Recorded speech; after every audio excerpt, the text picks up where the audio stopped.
Fala galerinha do YouTube, aqui é o Tino Neto Hardwares e Games na área.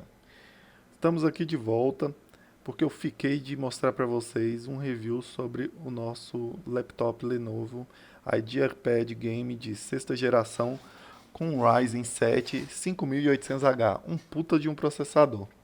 Então galera, eu decidi dividir esse review em duas partes. O primeiro eu vou focar no que a maioria da galera quer saber. E aí, qual é o poder de fogo desse laptop? Como é que funciona essa relação aí de um Ryzen 7 5800 mega poderoso e uma GTX 1650? Então, aí para quem não acompanhou o primeiro vídeo, né, ou para quem não conhece, está querendo entender um pouco mais, esse Ryzen, ele é um processador muito forte, é um Ryzen de quinta geração. Ele foi produzido na tecnologia de 7 nanômetros, tem um TDP máximo de 45 watts, ou seja, ele tem um consumo de energia muito baixo para o que ele entrega. Se for comparar com os processadores antigos, nossa, a relação é muito grande, né, de custo-benefício em relação ao consumo de watts e o processamento entregue, né?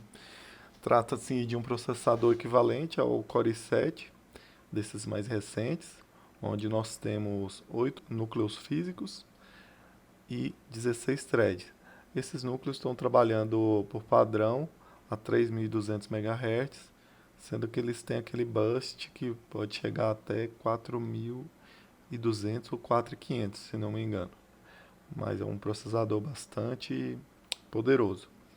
E só complementando as configurações, nós temos, além da GTX e desse Ryzen, temos uma memória de dois pentes de 8 GB, totalizando 16 GB de memória DDR4, a velocidade 3.200, uma memória bem interessante, porque um notebook desse precisa de ter bastante memória, né? Para que ele tenha um bom custo-benefício em relação à longevidade, né? Para você não precisar mexer, fazer nenhum upgrade.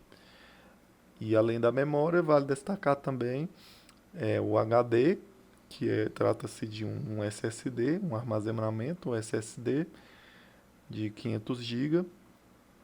Ele trabalha com a tecnologia NVMe, que é um SSD que ocupa pouco espaço e tem velocidade de leitura na faixa de 2.000 megabytes. Se eu não me engano, é um SSD de terceira geração de NVMe. Então, em geral, é um laptop assim que tem uma configuração muito interessante. Vou destacar aqui uma coisa que não me agradou muito, que é esse Ryzen ele vem acompanhado com uma plaquinha gráfica da Radeon, que consome 2 GB de memória do sistema e fica esse modelo híbrido que nem todo software reconhece a GTX 1050, 1650. Então é uma coisa assim que não me agradou muito. Eu preferiria ter apenas a 1650 aí junto com essa configuração. Então, voltando aos testes, não tinha muito parâmetro em relação a como comparar, né, os resultados. Então, eu resolvi fazer a comparação em relação ao meu PC que eu uso para trabalhar, que eu montei há algum tempo, né, em 2012. Ele tem um processador i7 de quarta geração, um 4770K, que trabalha, eu faço um overclock nele a 4.200 MHz, só que ele já é bem inferior, ele possui apenas 4 cores e 8 threads, né? Então a gente vai analisar, e esse PC meu também está com 16 GB de memória, só que é DDR3 a 2400 e tem uma placa de vídeo GTX 1080, que é uma placa de vídeo mediana para boa, que é assim, diria que é duas vezes superior a uma 1650, por aí. Então a gente vai ver um pouco essa relação, né, de capacidade de processamento do processador e placa de vídeo, né, como que trabalha esses gargalos, coisa do tipo. Então vamos Eu vou apresentar alguns vídeos de benchmark e outros eu também vou fazer um resumo no final com os resultados obtidos. Então, explicando um pouco a metodologia, eu utilizei duas formas de captura de tela, né? A Power Hack, para fazer a captura de tela dos benchmarks da área de trabalho, e o outro programa in-game, né? Usei o software da própria Microsoft que vem no Windows 10 e Windows 11 nativo para fazer as capturas. Então vamos usar o primeiro benchmark. Então, o primeiro teste benchmark, a gente utilizou o CPU-Z lá na guia de benchmark, né? A versão 19.01.64, que é uma versão beta.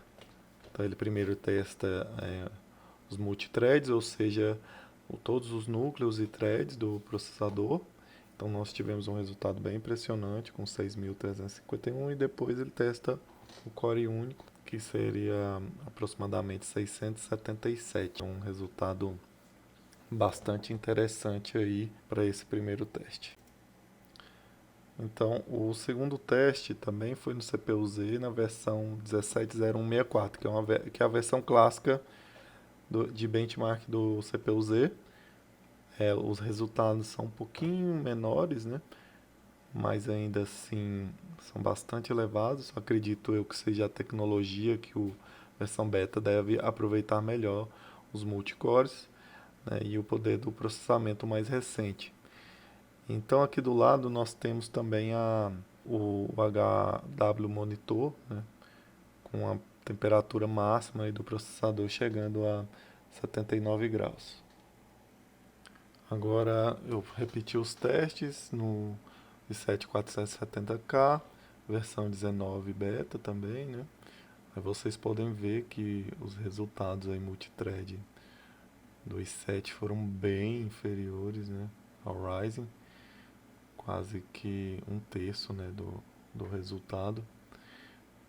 Só que no single core ele não perdeu tanto, né?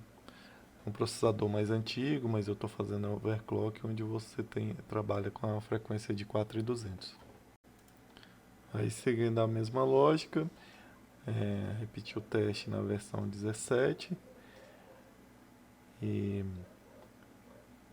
o i7 trabalhou aí na faixa de 2000 pontos, 2060 em multicore. E no single core 390, quase 400.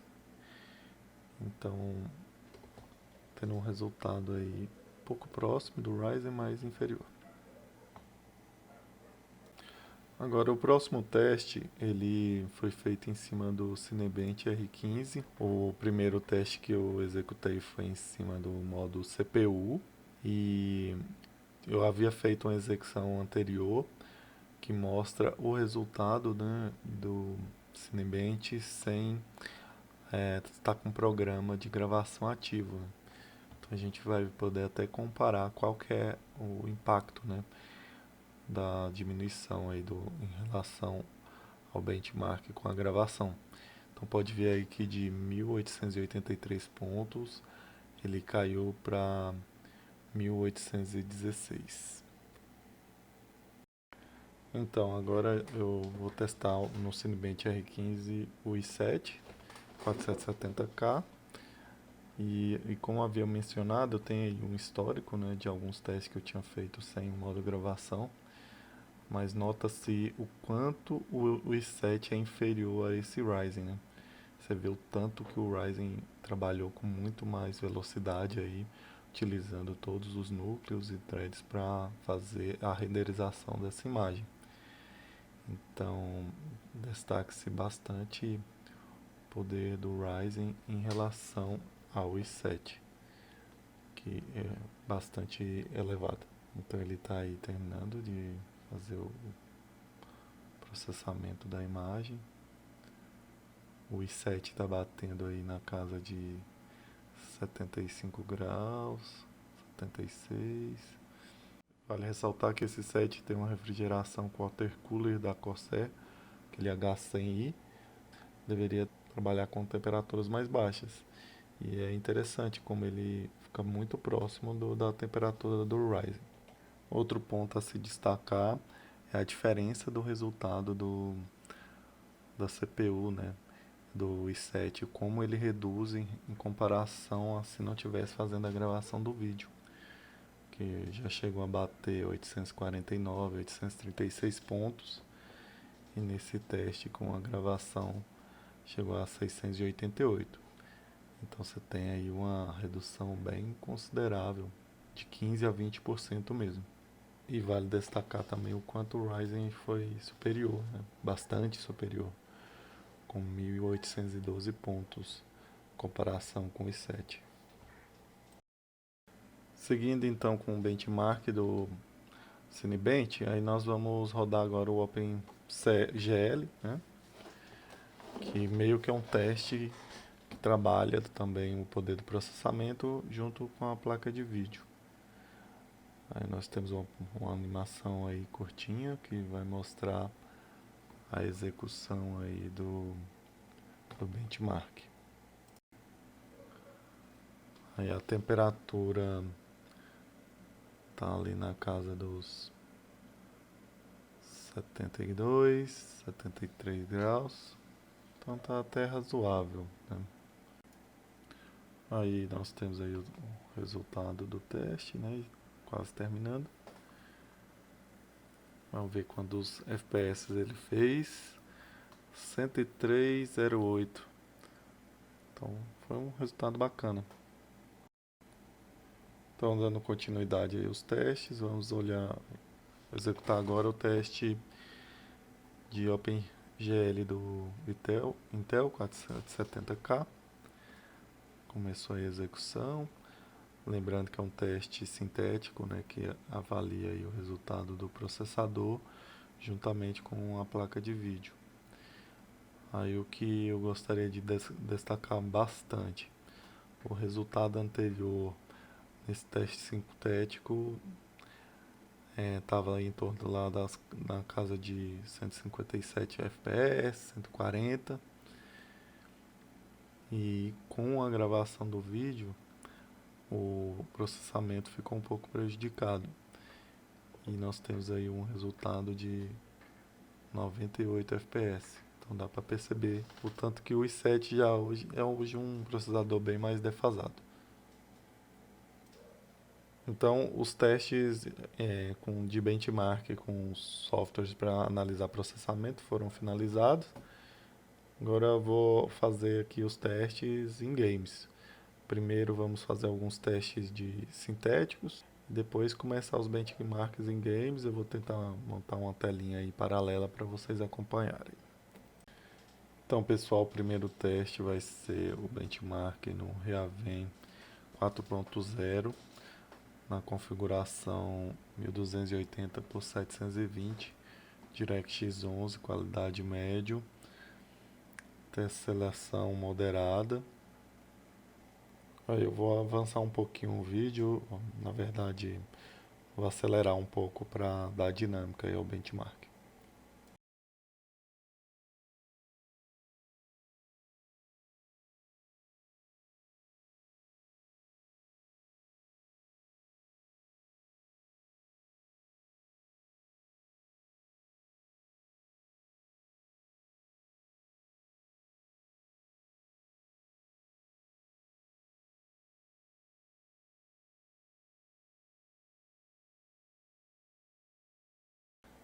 Então, chegando ao fim aí do benchmark, nós temos 277 FPS para o PC e 168 para o laptop. Agora tem a execução do benchmark em 1080p com a qualidade ultra e tesselação normal. E assim como aconteceu com o vídeo anterior, eu vou adiantar, na verdade, avançar para agilizar o processo.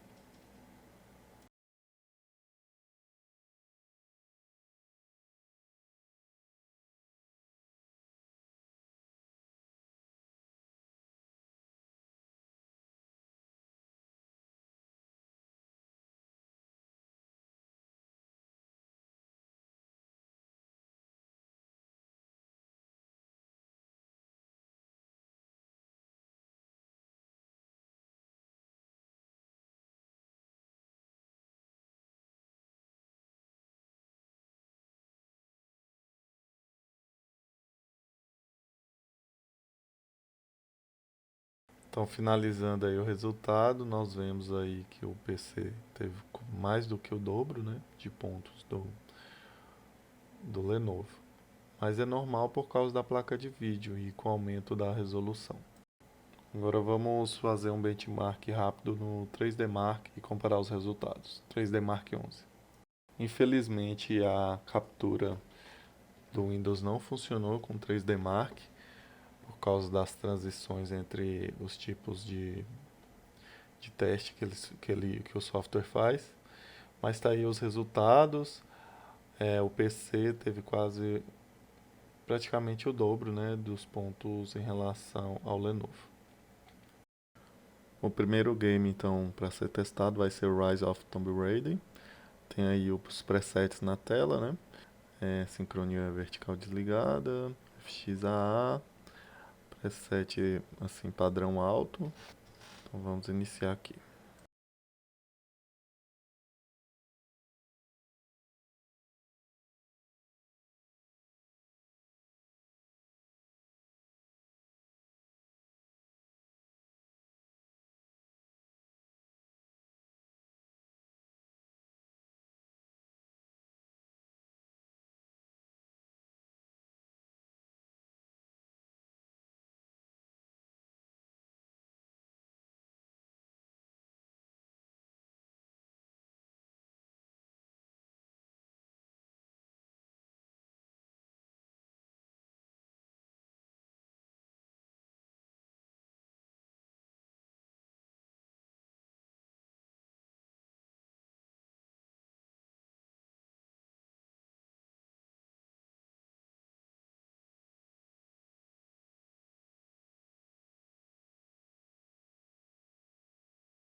Agora eu vou executar o Tomb Raider no DirectX 12. Vamos ver os resultados.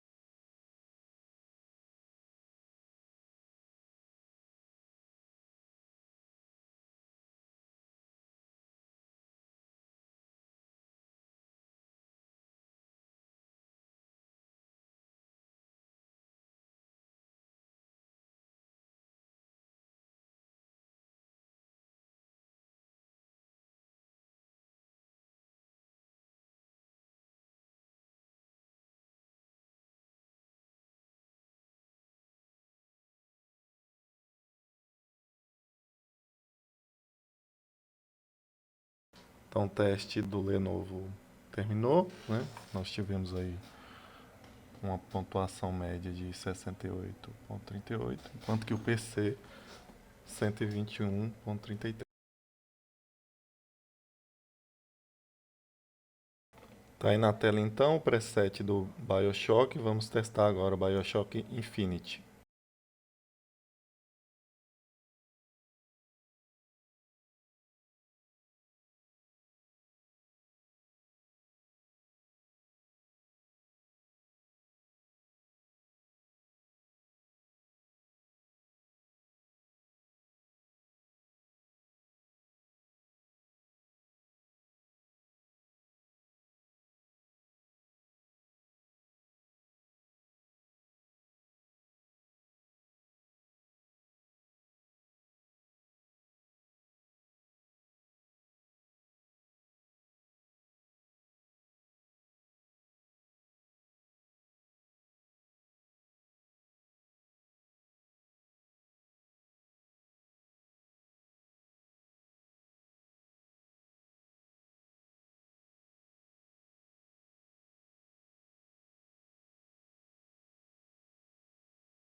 Agora aqui os resultados em tela, vocês acompanharam aí o desempenho, né? O PC é um pouquinho superior, mas no geral o laptop Lenovo apresenta resultados muito bons, tendo em vista o Ryzen que ajuda bastante.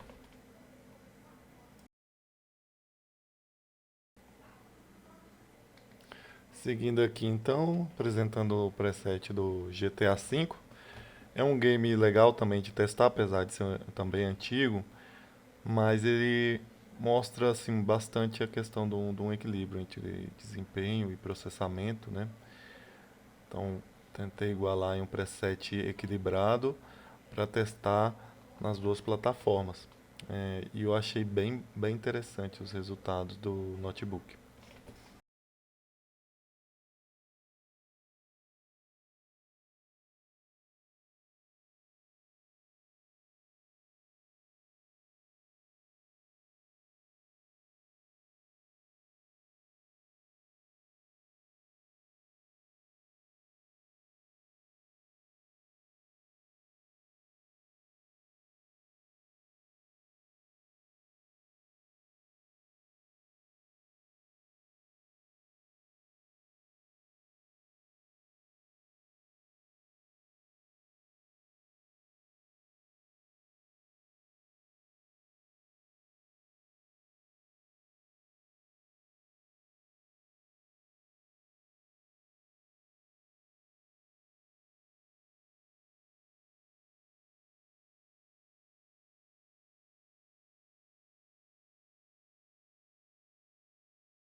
Então, chegando aí na parte final aí do teste, dá para ver que o Lenovo ele consegue levar bem, né, o desempenho do GTA. Eu testei também um pouco o jogo, então fica bem equilibrado ali na faixa de 60, 70 FPS.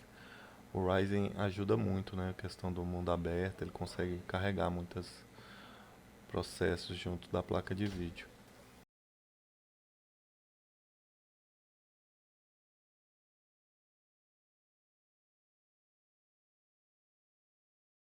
Agora o próximo game é o CSGO.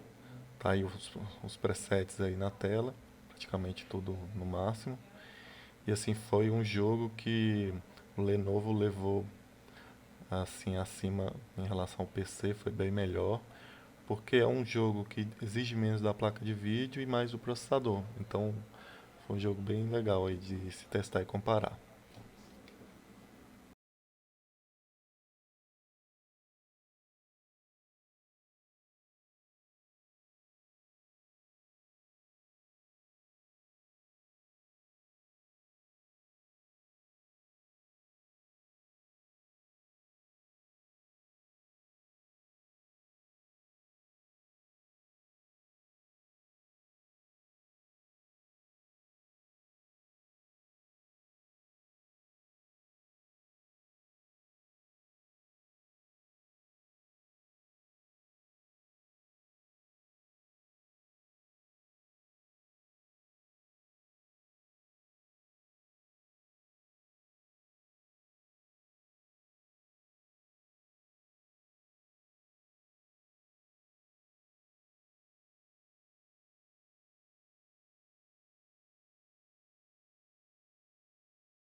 Então agora chegamos ao último teste.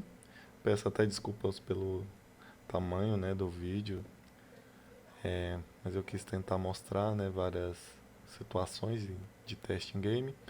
Então tem aí os presets do Call of Duty Warzone, o game da moda aí, um game de mundo aberto, né, Battle Royale, muito, então exige bastante do processador, também exige bastante da placa de vídeo, porque é um game pesado, tem boas qualidades gráficas, né? Então eu tentei utilizar um preset equilibrado aí para tornar justo um pouco essa disputa entre o PC e o laptop. Então vamos acompanhar aí o resultado em game.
Pois é, finalizando aí o último teste, queria agradecer, né, a quem teve paciência de acompanhar o vídeo até o final. E vou falar um pouco assim sobre minhas impressões sobre o notebook em relação ao desempenho de jogos, né, de processamento no geral. Próxima análise que eu vou trazer vai ser uma análise mais ampla em relação a teclado, tela, coisas do tipo. Mas em geral, assim, eu fiquei bem satisfeito com o notebook. Eu acho que eu não usei nenhum controle de temperatura. Eu achei que o Ryzen ficou bastante controlado, com o pico de temperatura em jogos pesados em 82, 83 graus. Então, eu acredito que se você fizer uma configuração custom, você deve conseguir resultados melhores e para manter ele um pouquinho mais frio, né? E assim, a 1650 não é uma placa de vídeo fenomenal, mas é uma placa de vídeo bastante assim justa, né? Ela atende bem à sua demanda, se você não for muito exigente, curtir jogar jogos lá no médio, né? Talvez reduzir um pouco a resolução, mas em geral é um conjunto bastante interessante, né? Claro que o ideal seria ter uma placa de vídeo um pouquinho mais forte, só que no caso do orçamento, a gente sabe a questão também da pandemia, né? Tudo ficou muito mais caro. Então esse conjunto eu acho que ele resolveu bem pensando assim na minha pessoa como público, que talvez pode ser o mesmo caso de vocês, que é um laptop gamer que não é tão focado em jogos, mas é focado em ter uma memória de alta velocidade, né, um SSD né, topo de linha, um NVMe, um SSD bom, rápido, veloz e um processador que vai assim segurar a onda aí tranquilo, 10 anos, né? Você não vai ter problema de lentidão, abrir um documento, página, internet, coisas do tipo. Você não vai sofrer com isso, porque é um baita processador. Então, no geral, em relação a essa parte da análise, né, eu diria que o conjunto de especificações atende muito bem. Então, eu recomendo, se você tiver focado nessa parte, ter um processador bom que vai aguentar bem a pancada de processamento de renderização, de processamento de vídeos, de imagem, né, de alguns jogos FPS que exigirem processador, você vai estar super bem, né? O CSGO mostra. Então é isso, galera. Queria agradecer aí todo mundo mais uma vez e bora pro próximo vídeo. Vou tentar ser mais rápido para soltar o próximo, porque esse deu muito trabalho. Deixa o like aí, comentários, é um prazer estar participando aí desse projeto com vocês. Até mais.